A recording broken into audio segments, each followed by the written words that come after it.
Bonjour, je m'appelle Agnieszka et je vous souhaite la bienvenue sur la chaîne Prana Mana Chi. Ici, d'habitude, on parle polonais, mais comme je suis une Polonaise d'origine, qui parle français et qui habite au Québec, j'ai eu la chance de réaliser un enregistrement avec un mystique français de renommée internationale, Daniel Meroy. Daniel est un explorateur de larges champs de conscience et de notre réalité multidimensionnelle et décrit ses observations dans ses livres.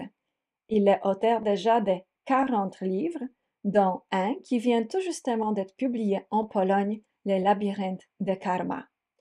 Nous discutons donc de l'expérience de Daniel, de ses explorations dans l'au-delà, mais aussi nous touchons les sujets comme l'astral, la réincarnation, les contrats d'âme, la conscience, l'intelligence universelle et beaucoup d'autres.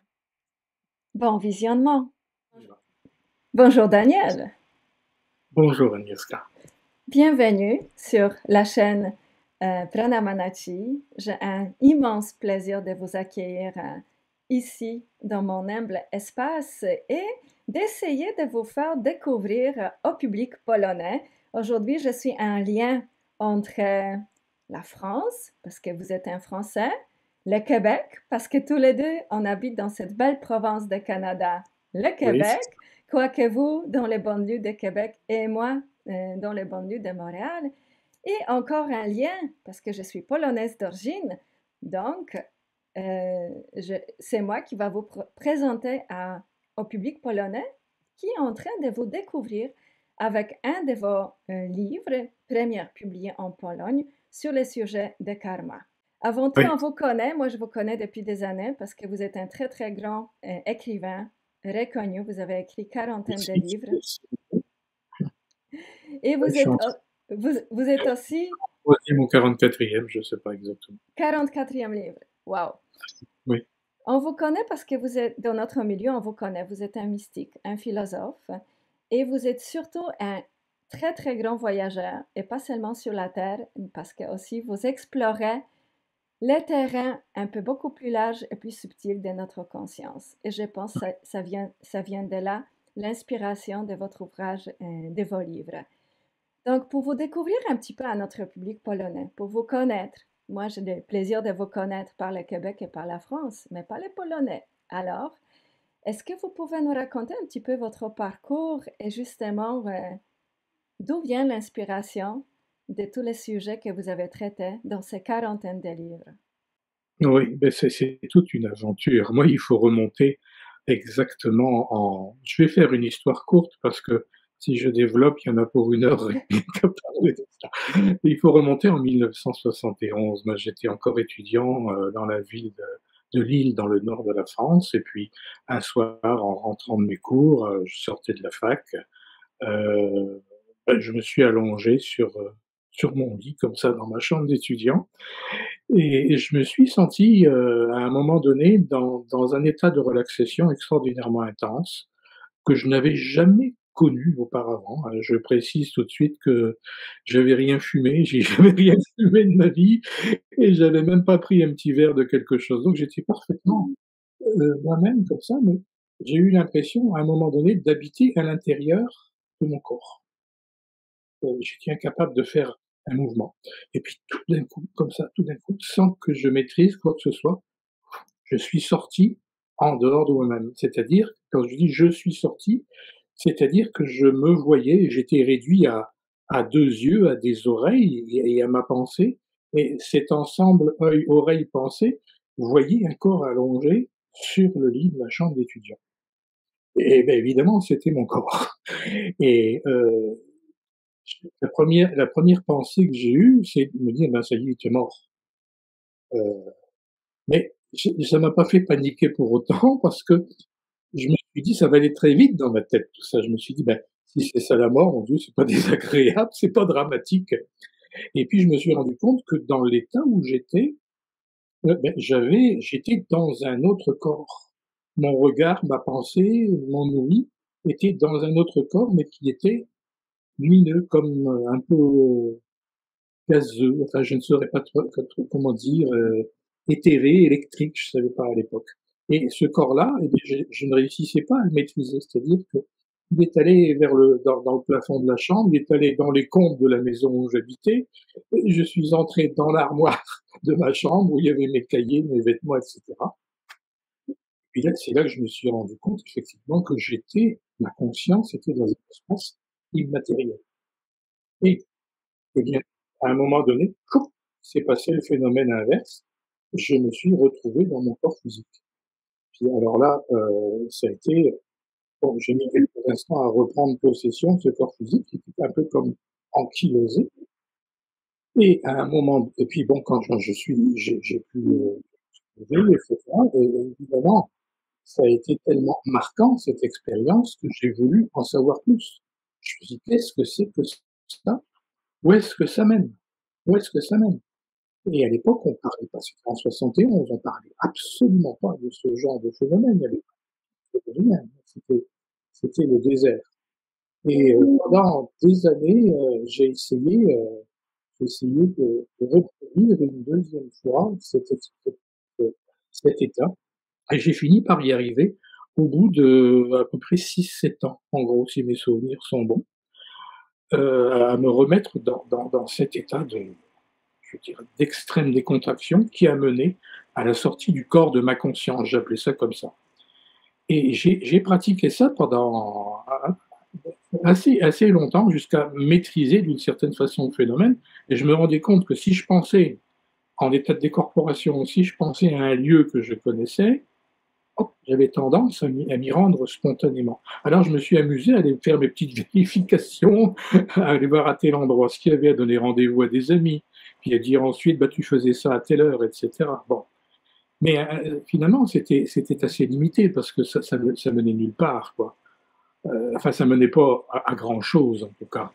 Et à un moment donné, je me suis senti en dehors de mon corps, je me suis senti dans un état d'une telle paix euh, que quelque chose s'est mis à tourbillonner en avant de moi et que mon corps a été aspiré dans un tunnel de lumière. Et au bout de ce tunnel, il y avait une lumière encore plus incroyable qui s'ouvrait à moi.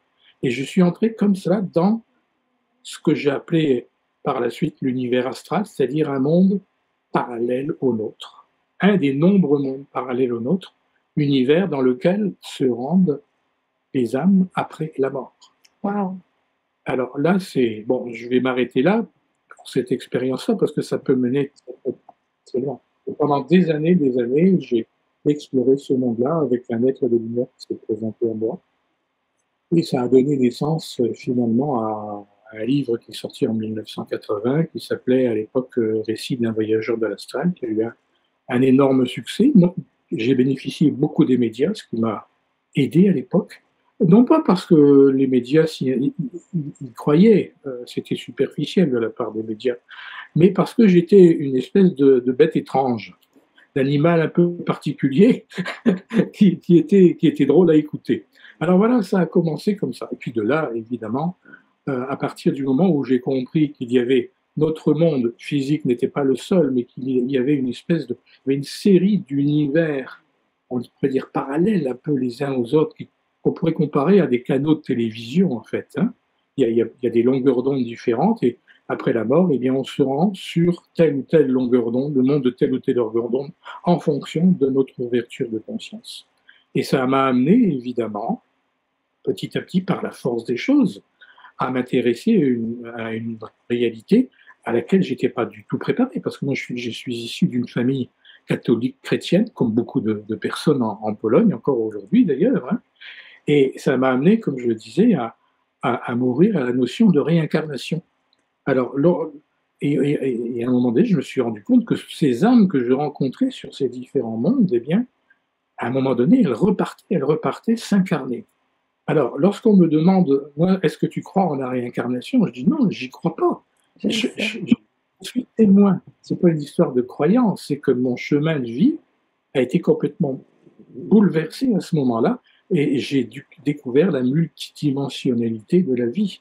Ce qui est aussi logique finalement quand on pense aux chaînes, aux canaux de télévision aujourd'hui. La vie qui ne se développe pas que sur un espace-temps.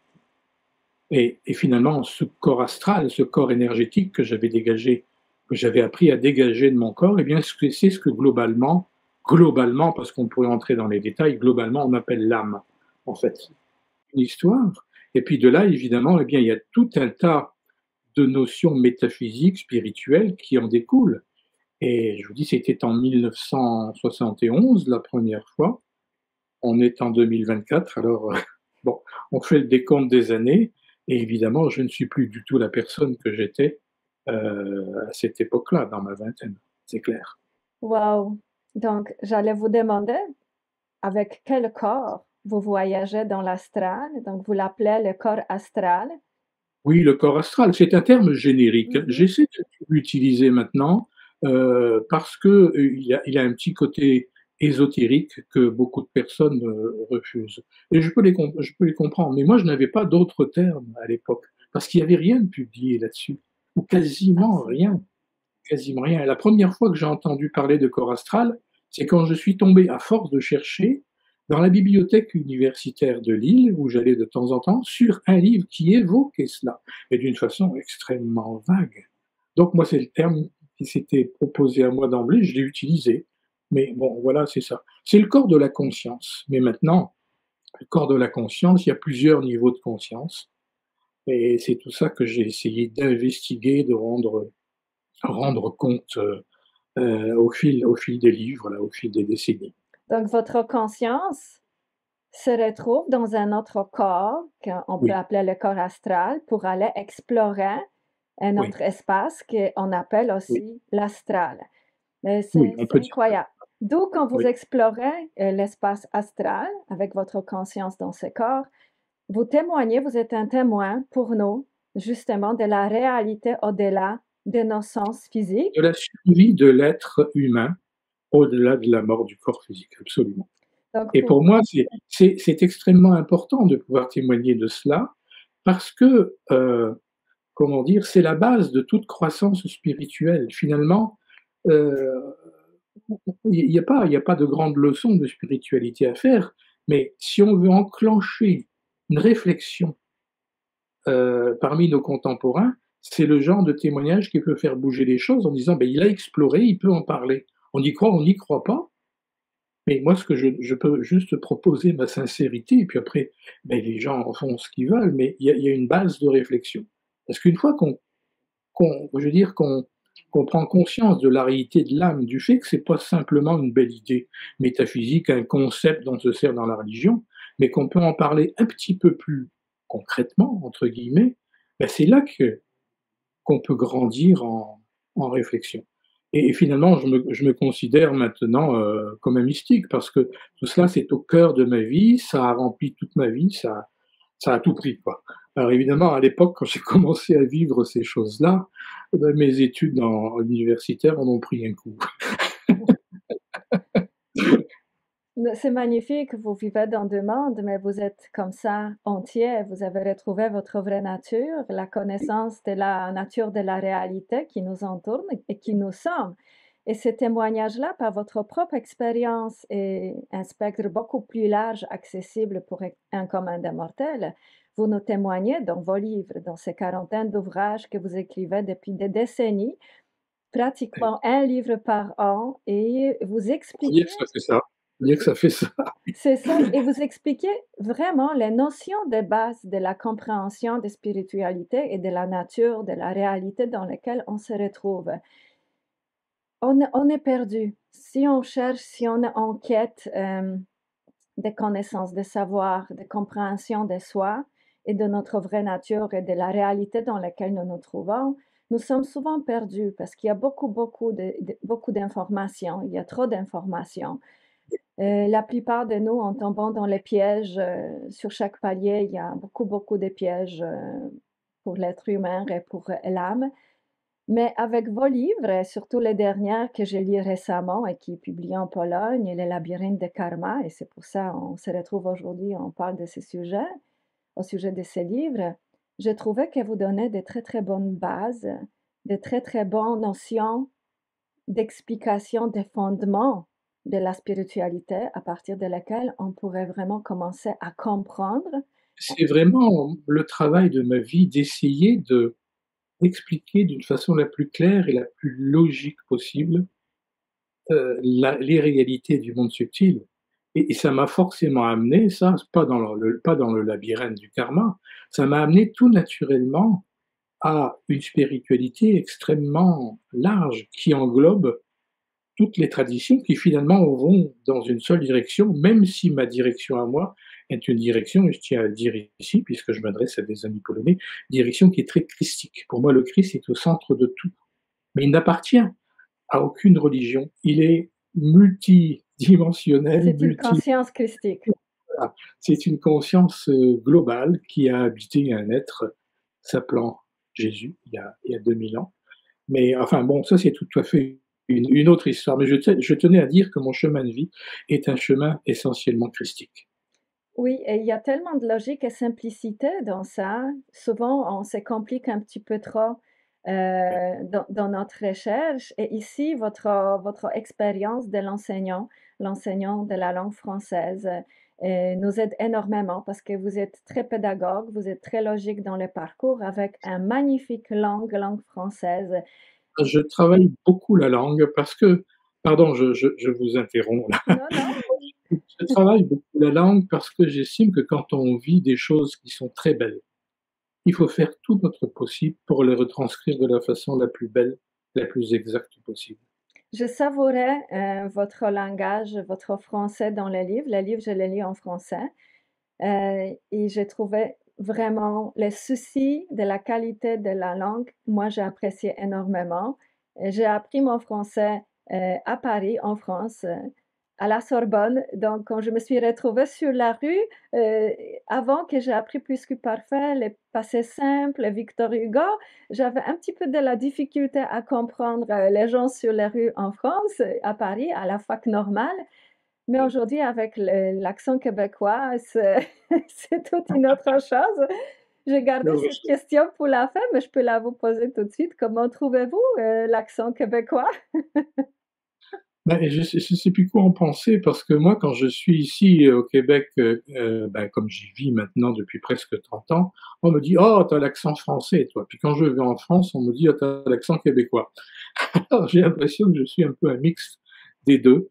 Et puis si je retourne, ensuite pendant, par exemple, 3 semaines, un mois dans plus dans le sud de la France, beh, je remarque que je prends assez rapidement l'accent de cette région du sud-ouest de la France où j'ai vécu quand même un certain nombre d'années.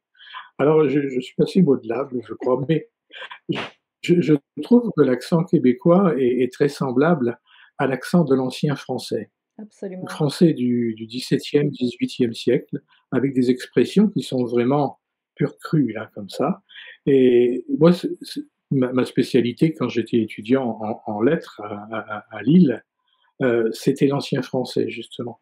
Alors, voilà, donc finalement, je suis toujours un petit peu dans le même chemin. Vous me faites penser à mes professeurs de français, à Paris. C'est extraordinaire, la qualité de l'enseignement, la qualité des relations enseignants aussi. Bon, excusez-moi, j'ai fait une petite parenthèse, mais j'adore Non, mais cette langue et moi aussi, bien, je c'est suis un petit, globe-trotter, donc j'ai vécu en France, je vis maintenant au Québec et on est bien ici, hein, parce que le Québec, la province, francophone de Canada et pour moi, a tout, tout le monde, parce qu'ici, on a la culture européenne qui vient justement avec la francophonie, mais on a le confort, la qualité de vie qui est des standards nord-américains.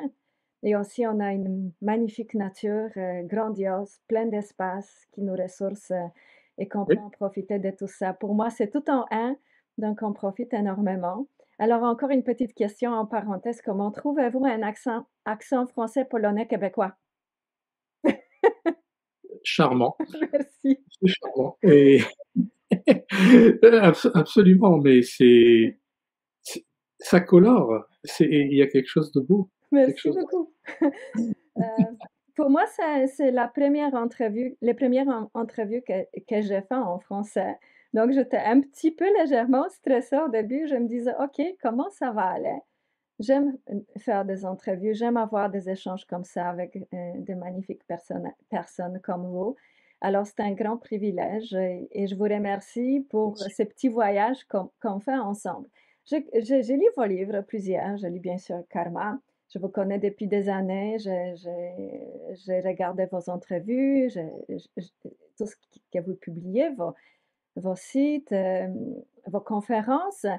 J'adore vos entrevues, mais je les trouve souvent très sérieux. Vous êtes sérieux, tout est très sérieux, tout est tellement sérieux. Ben, avec moi, ça va pas être sérieux. Désolée, ça va être beaucoup plus légère. Et on va mettre, c'est ce que vous parlez dans le karma, dans ce livre, l'importance des sourires. Et c'est mon passage préféré, ce que vous expliquez sur les sourires. Alors, oui, moi je souris comme je respire. Alors aujourd'hui, on va beaucoup rire, sur les sujets très importants quand même.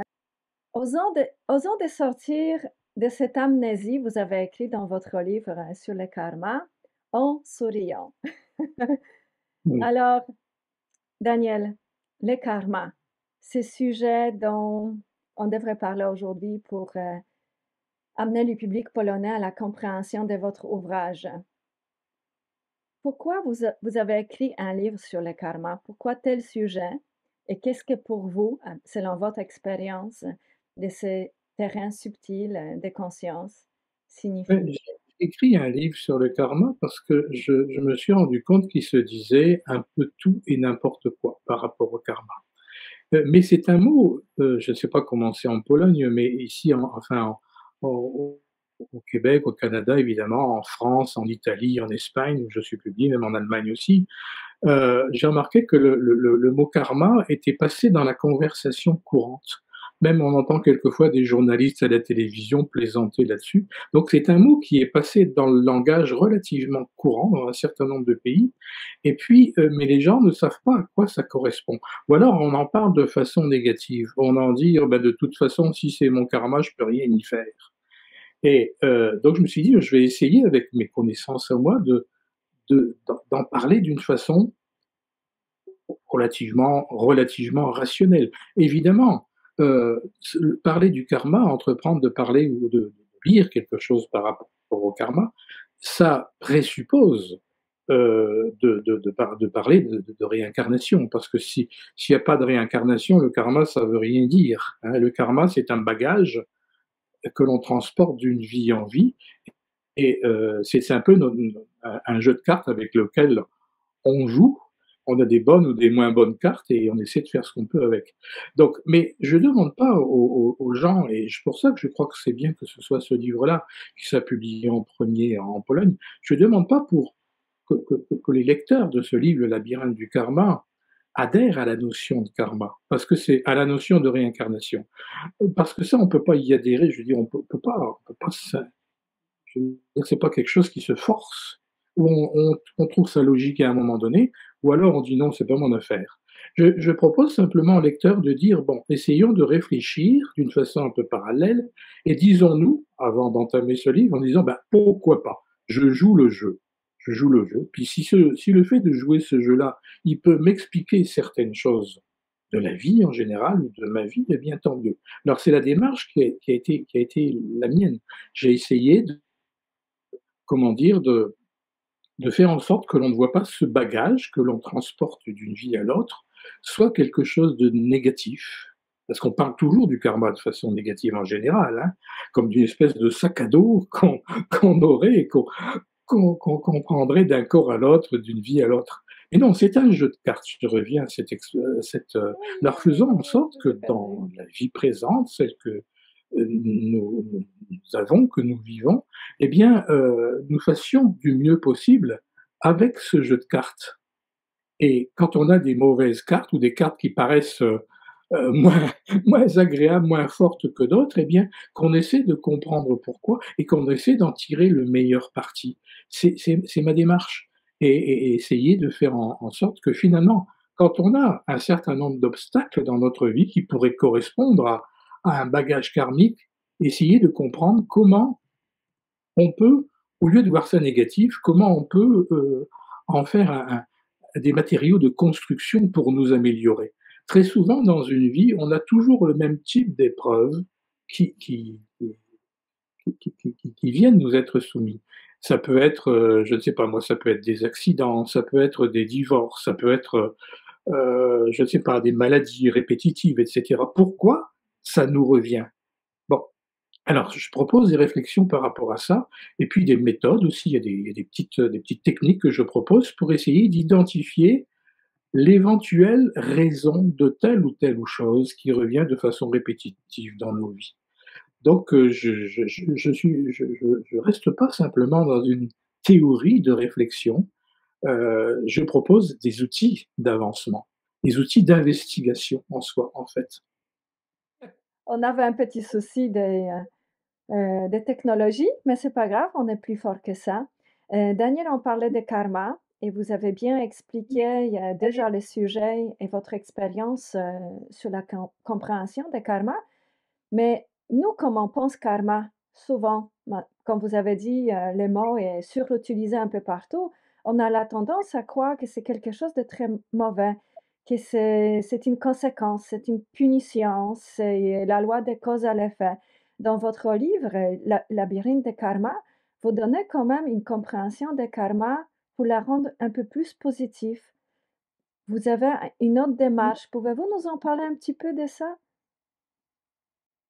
Et moi, je considère le karma, je l'ai dit tout à l'heure, comme un jeu de cartes avec lequel on vient au monde. Et il y a des cartes, comme dans tout jeu de cartes, il y a des belles cartes, il y a des as, et puis il y a des valets, il y a des 7, des 8, et cetera. Et c'est un petit peu ça. Mais une mauvaise carte, souvent, ça nous in enfin, ce qu'on considère comme une mauvaise carte, c'est pas forcément une mauvaise carte. Et moi, en tout cas, je la vois pas comme ça, et j'aimerais que mes lecteurs ne le voient pas comme ça, mais comme, l'indication de quelque chose à travailler en eux.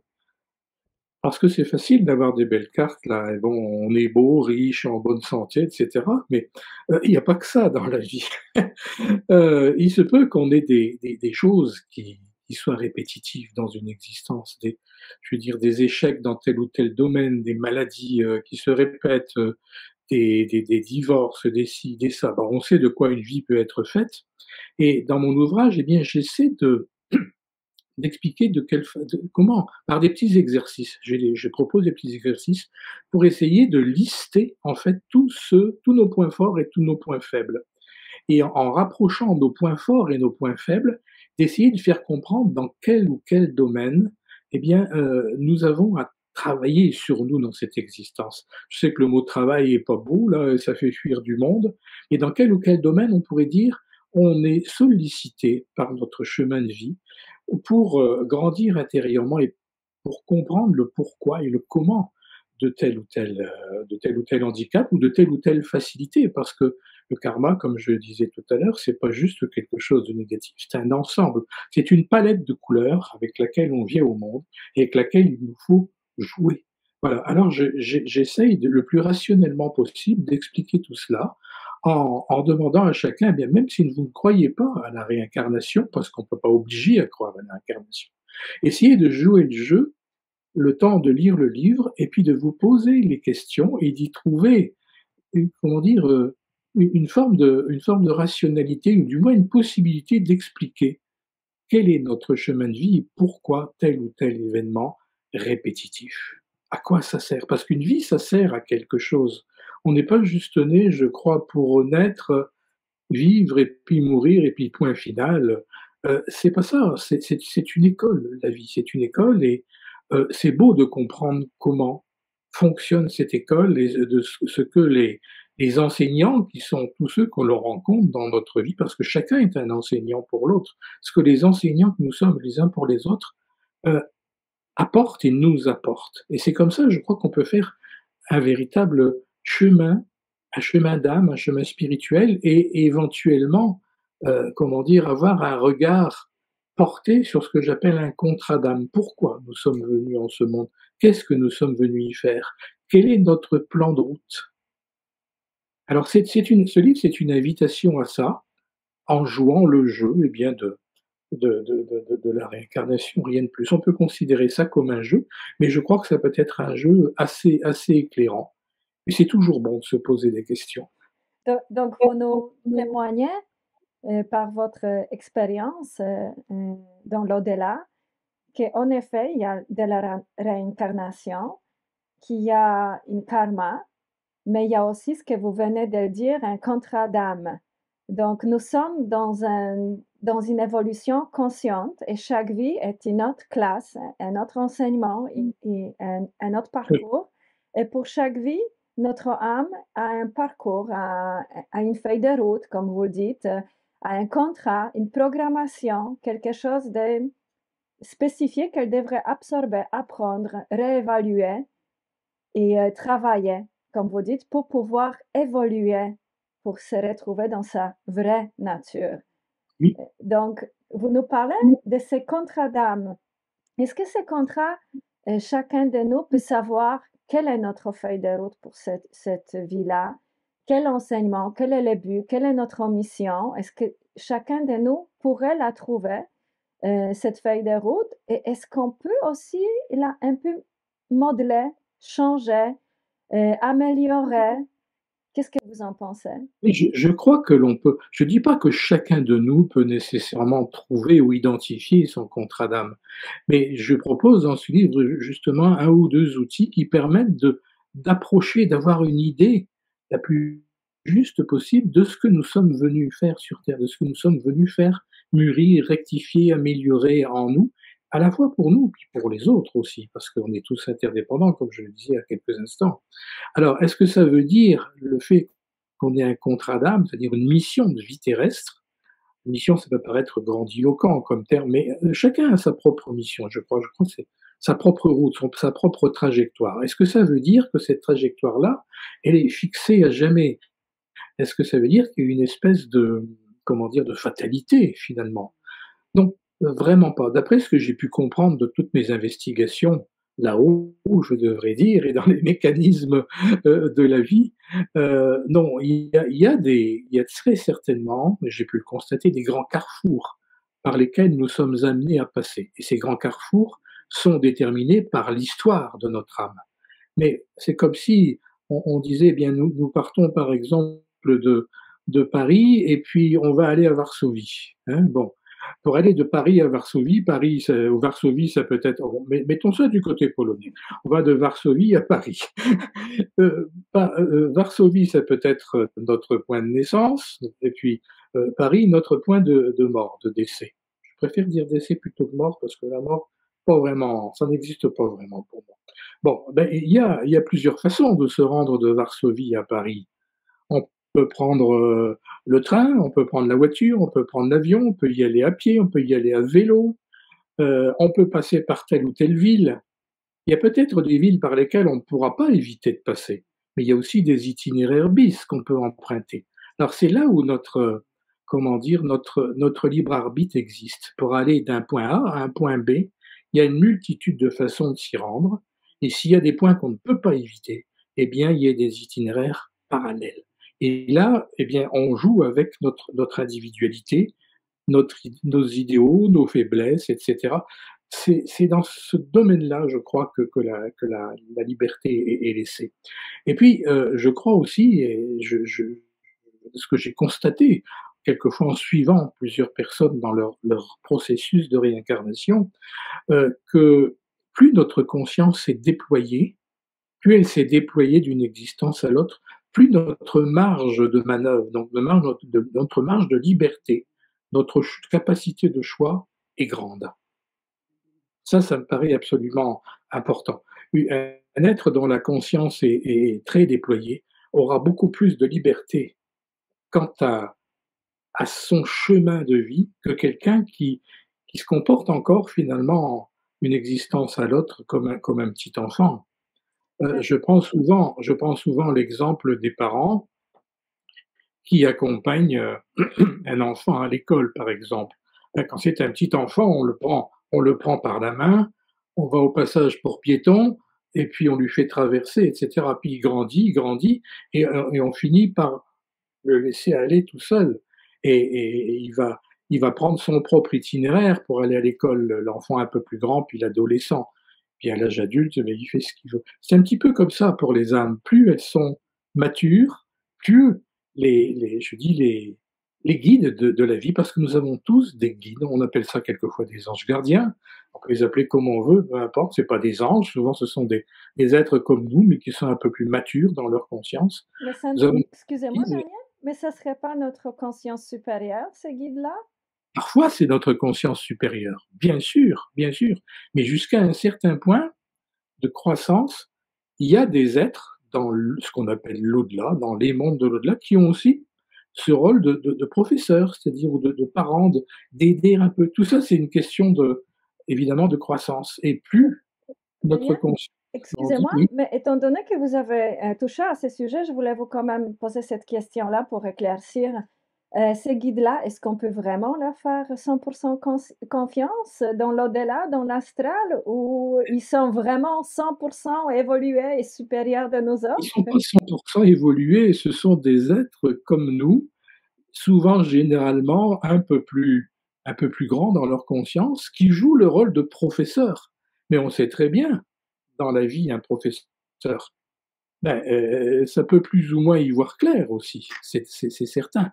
Un professeur, et c'est pour ça qu'à un moment donné, et vous le souligniez très justement, à un moment donné, on est suffisamment grand pour se passer d'eux, et là, c'est notre supraconscience qui prend vraiment les rênes de notre être incarné. C'est ça le but, d'en sortir de ces dépendances, Oui, et de oui, chercher l'aide extérieure et de commencer à chercher en soi notre plus grande ressource, notre absolument. source et notre Donc supraconscience, il n'y a pas de l'intelligence. déterminisme, il n'y a pas de déterminisme, mais s'il y avait un déterminisme, ce serait absolument désolant. Alors à ce moment-là, on s'assoit et puis on attend que les choses se passent autour de nous. Ça Mais serait terrible. mais Daniel, exactement, mais vous avez dit quelque chose d'absolument très, très important que je voulais le souligner. Parce que comme on considère, libre arbitre, versus, heu, notre chemin de vie prédéterminé, Oui, vous avez dit, est ce que je suis tout à fait d'accord, ça dépend de notre état de conscience. Plus notre conscience est large, plus nous pouvons utiliser notre libre arbitre, ce qui est tout à fait logique, puisque si nous ne sommes pas conscients absolument. dans notre vie, dans tous les aspects de notre vie, ben, il faut que quelque chose, ou ces véhicules continuent à rouler. Donc, on y va dans la programmation, automatisme ou subconscient C'est qui va ça. prendre le relais. Donc, l'astuce serait vraiment de travailler, d'élargir notre conscience le Oui, plus possible pour avoir plus de libre arbitre et pour sortir de tout ce qui est prédéterminé et des conséquences qui peuvent être pour nous moins agréables. Donc, sortir ou améliorer notre programmation, notre contrat d'âme, serait lié à justement élargir notre conscience dans notre évolution et de notre travail sur soi. Et dans le livre, vous donnez aussi plusieurs aspects. Comment élargir notre conscience, comment rentrer par le cœur. Et vous, c'est surtout par le cœur que ça se passe, cette oui. connexion-là. Euh, C'est mais par le cœur et c'est pas par la tête. mais vous savez, vous parlez mais c'est ça dans votre livre, ce que j'ai trouvé très intéressant, que votre point d'accès, ça a toujours été le cœur. Mais ce cœur-là, et c'est ce que vous dites dans votre livre, ce qui m'a fait sourciller justement, c'est que vous parlez de l'intelligence universelle, de Oui, l'intelligence suprême. Moi, oui, j'ai toujours cherché cet accès, oui, le cœur, mais plus justement dans l'intelligence. Je cherchais cette intelligence autour de nous pour détecter par supra-intelligence, supra-conscience la nature de notre réalité. Mais ça vient à même chose. Et dans votre livre, justement, vous donnez les points. Une ligne de ces points est justement, comme on dit dans la karma de yoga, donc action, de service, faisons les services aux autres, soyons en dévotion, en admiration, et aussi soyons dans l'intelligence. Donc, yana yoga, dont vous avez cité dans votre livre. Moi, c'était toujours cette approche-là parce que je cherchais toujours à comprendre. Je voulais absolument à comprendre. Je, je suis née, depuis que je suis née, je suis une enfant qui a pris la conscience de soi. Je ne comprenais pas comment c'est possible que je ne me souviens pas qui suis-je. Mais vous, vous dites que cette amnésie, dans certains cas, a C'est un une protection, sens, a un c'est une sens, protection. Et heureusement qu'on est amnésique, ou du moins en grande partie amnésique. mais Heu, on veut heureusement, retrouver la on a déjà mémoire de on a quelque déjà beaucoup chose. de mal quelquefois à gérer notre vie présente.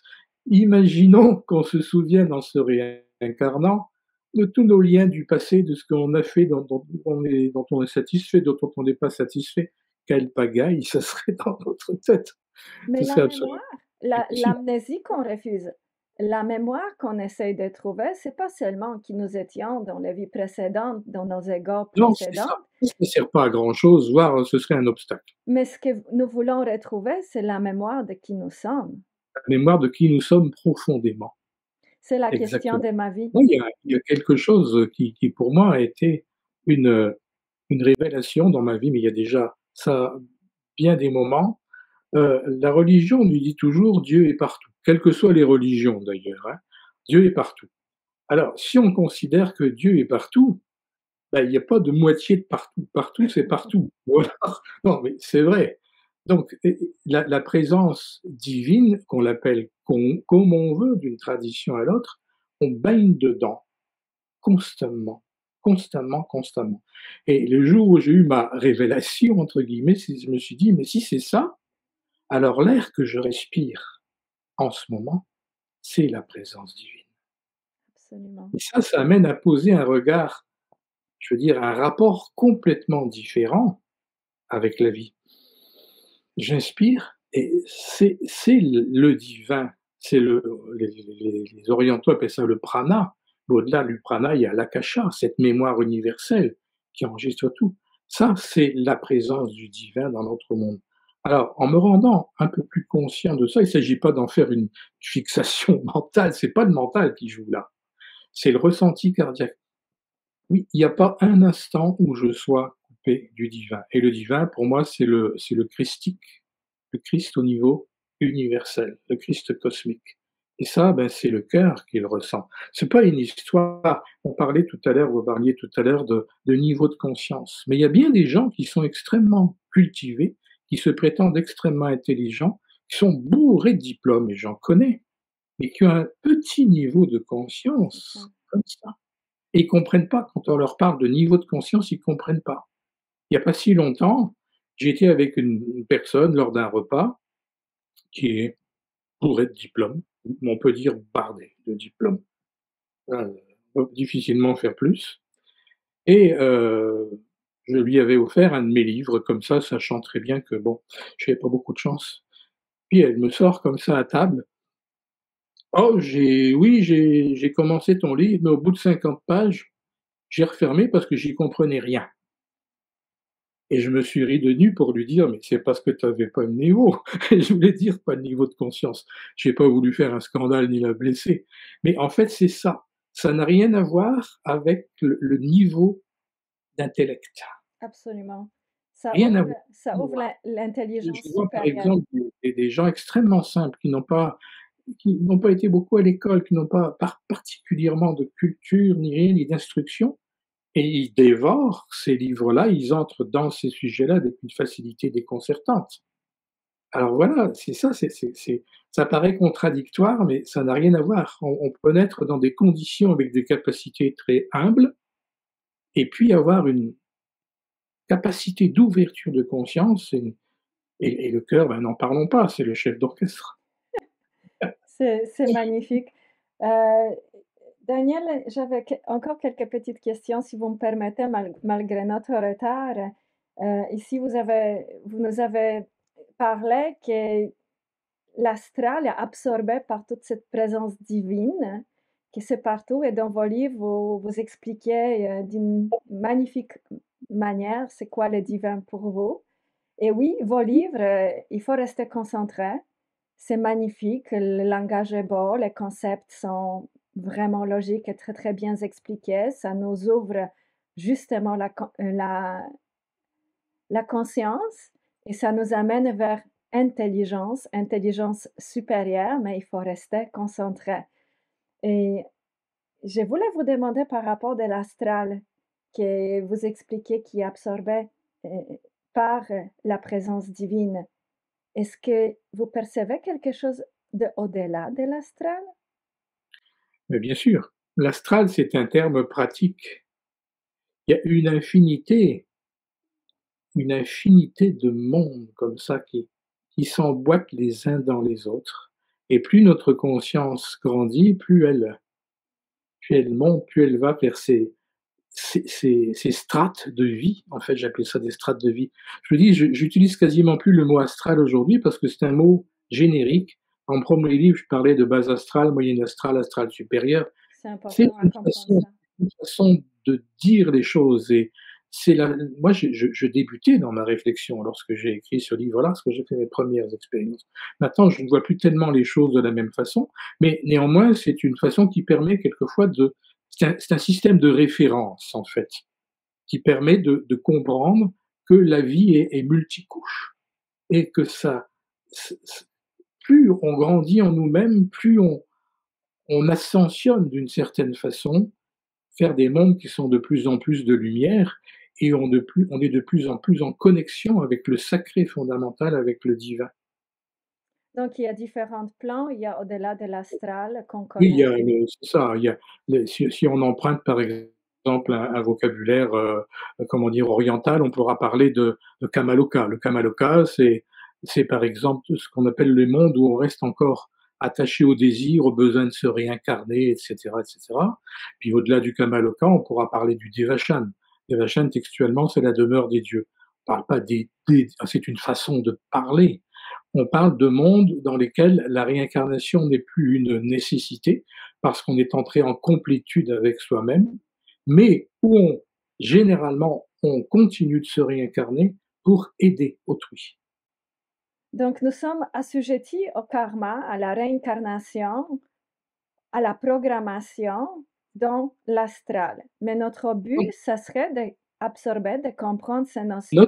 Notre but, c'est justement la purification de notre conscience, de toutes les couches de notre être, pour arriver à un moment donné où ben, notre karma, c'est le karma zéro. C'est-à-dire que on n'a plus de dette vis-à-vis de soi et vis-à-vis d'autrui.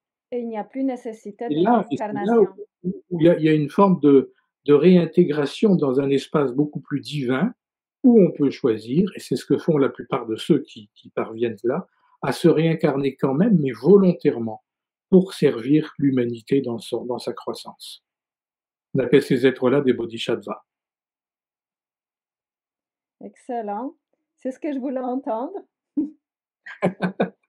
Dans vos livres et surtout aussi dans celui-là, j'ai trouvé que vous avez vraiment bien expliqué la nature de l'âme, la nature de l'ego, la conscience. Vous abordez aussi l'esprit. Il y a même les graphiques qui nous montrent justement tous ces paliers de nos différentes couches, de nos différentes dimensions, qu'on pourrait le dire. Alors, toute cette compréhension-là a un but pour nous amener à comprendre notre vraie nature, n'est-ce pas? Oui, oui, c'est de rejoindre intimement la compréhension de notre véritable nature. Nous sommes des parcelles du divin, éparpillées à travers le cosmos qui peut être assimilable au corps global du divin. Quelquefois, on me dit, mais Dieu, moi, je l'ai jamais vu. Et personne ne l'a jamais vu. Comment on peut y croire? Personne ne l'a jamais vu. Ben, on peut pas le voir, on est dedans. Ou alors, tout ce que l'on voit, et c'est la réalité, c'est une parcelle de Dieu, divin, Magnifique, sacré. c'est magnifique. Justement, ce que je voulais entendre, ce que je voulais que ça sorte dans cette entrevue, dans cet échange, c'est que nous ne devons pas prendre le karma ou la feuille de route, le contrat d'âme, comme c'est quelque chose à quoi nous sommes absolument assujettis pour l'éternité, que notre but ultime est de sortir de ce jeu. Voilà, C'est à nous de voilà. prendre la Sortir de ce responsabilité jeu, et par utiliser au mieux possible les couleurs qui nous ont été euh, remises, ou que notre conscience supérieure, dont notre conscience supérieure nous a dotés avant de naître. absolument. Utiliser notre cœur, notre intelligence, notre conscience pour intégrer et absorber toutes ces notions. C'est ça justement je voulais vous dire parce que j'ai déjà absorbé beaucoup de notions beaucoup de concepts que vous développez dans vos livres, mais elle m'a été quand même très utile parce que quand je le lisais, il y avait plusieurs fois un sourire sur mes lèvres avec une appréciation comment vous avez expliqué ou vous avez joindre les différents concepts pour notre meilleure compréhension logique, hein. Ça nous aide à coller nos fragments de compréhension, nos fragments de savoir, de concepts pour voir le big picture, la plus grande image et de comprendre vraiment le plus grand sens de notre vie, notre existence. J'ai encore super question pour vous que j'ai pensé beaucoup à ça et moi-même, je me retrouve sur cette étape-là. On a appris beaucoup dans la science mystique, hein, dans le spirituel et vous êtes vraiment un enseignant formidable. Vous avez une connaissance, un savoir et une expérience. Mais je voulais savoir si vous voyez que, étant donné que nous changeons, nous sommes en mouvement, nous sommes en évolution, donc notre connaissance, notre possibilité d'absorption augmente aussi et change. Est-ce que vous voyez dans votre compréhension, dans votre parcours de connaissances, s'il y a une mise à jour, s'il y a quelque chose de nouveau que vous découvrez, s'il y a quelque chose qui s'actualise plus? Oui, il y a des paliers intérieurs et par moments, ces paliers intérieurs, on les distingue très, très facilement. C'est un peu ce que je disais tout à l'heure lorsque je parlais de la prise de conscience que quand on respire, finalement, c'est le divin qu'on absorbe. Ça, pour moi, ça a été un palier, je veux dire, ça a changé mon rapport avec la vie en ensemble et je crois que dans toute existence, il y a des moments comme ça où on sent on on franchit un degré. C'est pas toujours très, très net, mais souvent on se rend la plupart du temps, on ne s'en rend pas compte nécessairement sur le coup, comme moi ça m'est arrivé dans l'exemple que j'ai cité, mais on s'en rend compte quelques années plus tard, en disant: «Ah bah tiens, à telle époque, je me posais telle question, puis cette question, bah, elle s'est résolue d'elle-même. En fait, ça n'en est pas une de question. On a absorbé» et voilà et ce que j'ai essayé de faire à travers mes ouvrages, c'était de comment dire? D'amener tranquillement mon lectorat à des perceptions différentes et de plus en plus subtiles. Il y a des choses dont je parle couramment maintenant dans mes livres, dont je savais qu'elles existaient il y a 30 ou 40 ans, mais j'ai pas voulu en parler parce que je me suis dit: «Si je commence, ça marche pas. Il faut y aller par étapes et tout Absolument. le monde n'a pas les mêmes étapes au même moment». Donc vous êtes un enseignant qui donne aussi la connaissance, mais en faisant attention à votre élève, à la personne, Oui, son beh niveau oui, beh oui, de c'est pas possibilité d'absorption, c'est magnifique. Mais moi, j'ai trouvé qu'il y avait certaines connaissances qui ne sont plus d'actualité, que ça changeait justement parce qu'on est dans un autre temps. Et j'ai oui, trouvé ça aussi dans votre livre, vous parlez des hologrammes. Et ça, c'est oui. quelque chose qui serait pas d'actualité. Il y avait des connaissances qui étaient basées sur l'époque, sur la possibilité de compréhension de Il y l'époque. a des il y a Aujourd'hui, on peut parler des hologrammes parce qu'on a cette connaissance, on a cette technologie, on a cette des science.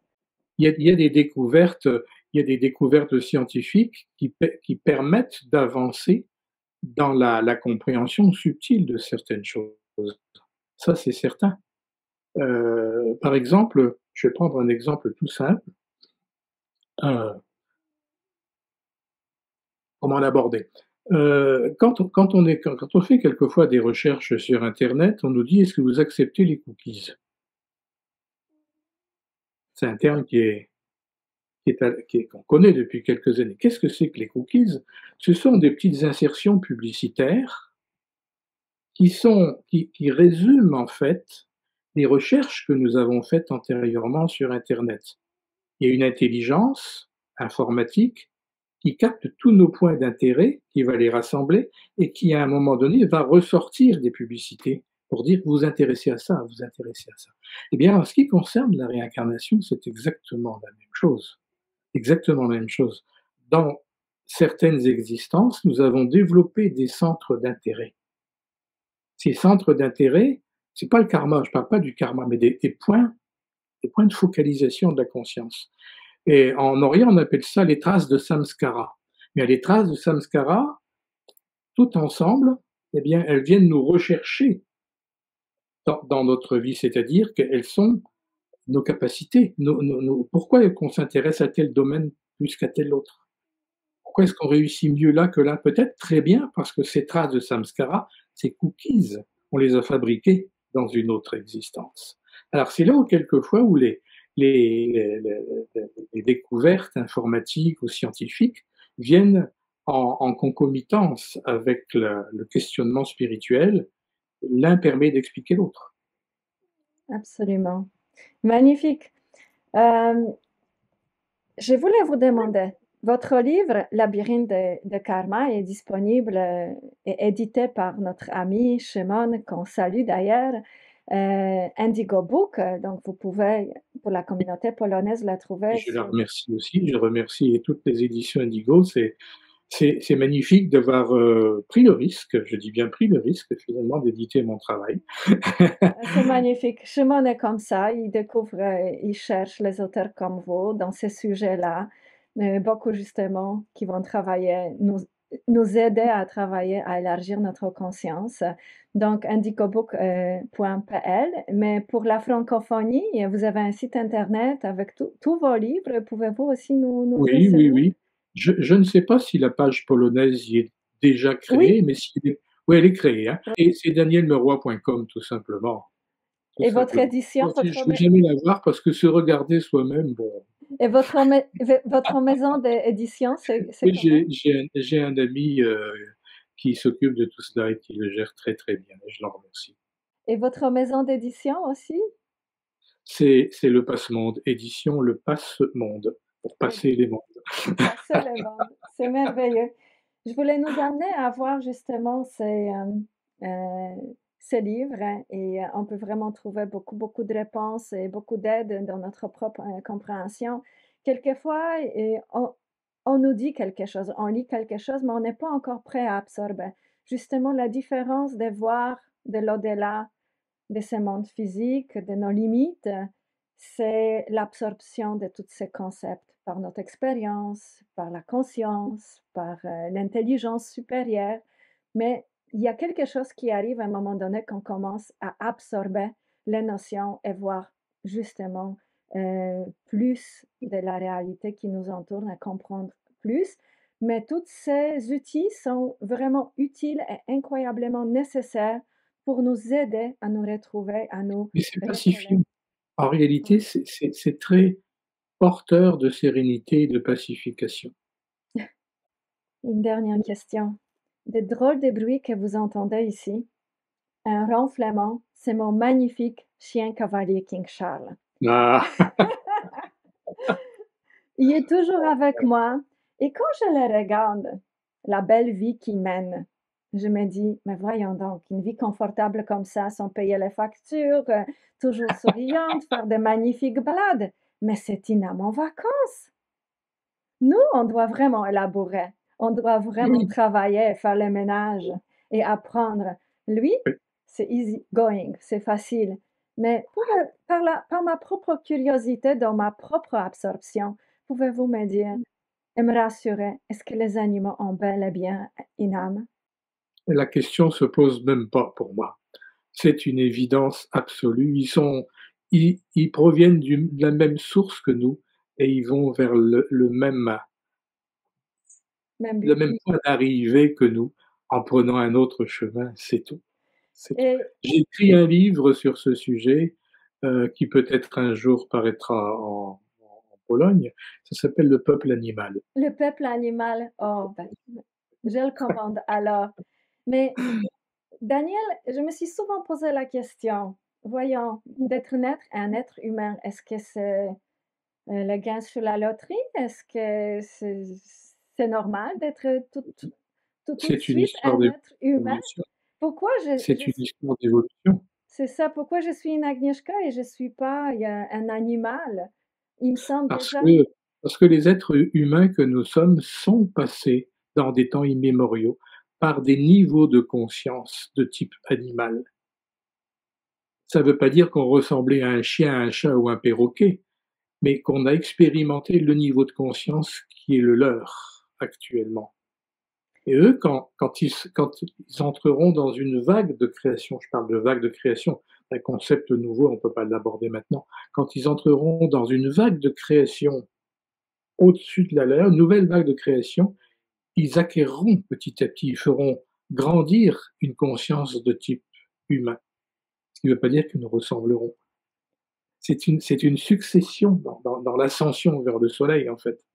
Donc c'est une chance d'être déjà naître un être humain. Oui, oui, oui, ça veut dire déjà qu'on a un petit bagage derrière nous, mais que ce bagage-là, il faut en faire quelque chose.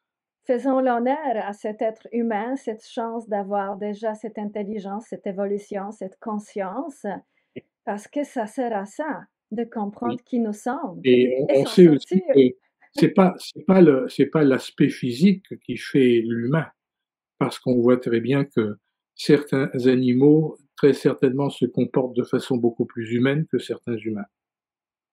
C'est Encore une pour fois, ça. le corps n'est jamais qu'une apparence, c'est ce qui se passe là et là, enfin plutôt là et là, ou quand les 2 se se Aliment. oui, C'est pour ça, faisons l'honneur à ce corps, cette conscience humaine que nous avons maintenant, parce que nous sommes toujours en chemin d'évolution et l'être humain, il tente, il va vers encore plus loin oui, que oui. lui-même, n'est-ce pas? Le Vers stade quoi nous humain allons? n'est qu'un stade dans l'évolution de la conscience. Nous sommes pas le fleuron de l'intelligence et de la réalisation dans l'univers, juste un stade. Il y a encore d'autres stades devant nous, Oui, d'autres paliers à franchir, d'autres expressions de vie oui, à ouais, vivre. voilà. C'est magnifique. Daniel, c'était un Merci honneur. Agnès. Et grand plaisir. Excusez-moi pour des petits soucis techniques ou de Oh, langage. C'est la première pour moi. Mais quel bon moment et je suis tellement heureuse de pouvoir échanger avec vous. J'ai pas souvent l'occasion de parler avec quelqu'un qui explore la réalité et la vie aussi largement que vous. Alors j'en ai profité et j'espère qu'à travers de moi, notre public polonais pourra vous aussi découvrir en Pologne avec tous les Polonais qui sont partout dans le monde parce qu'on est partout et faire connaissance de votre enseignement et de votre exemple. Alors, merci. merci encore mille fois et au nom de toute la communauté polonaise que je le sais que vous connaissez, vous avez déjà eu l'occasion de nous rencontrer. De tout cœur, un grand merci et bienvenue chez nous. Merci Agnieszka. Merci à vous. Au revoir. Merci à tous mes amis polonais à travers le monde.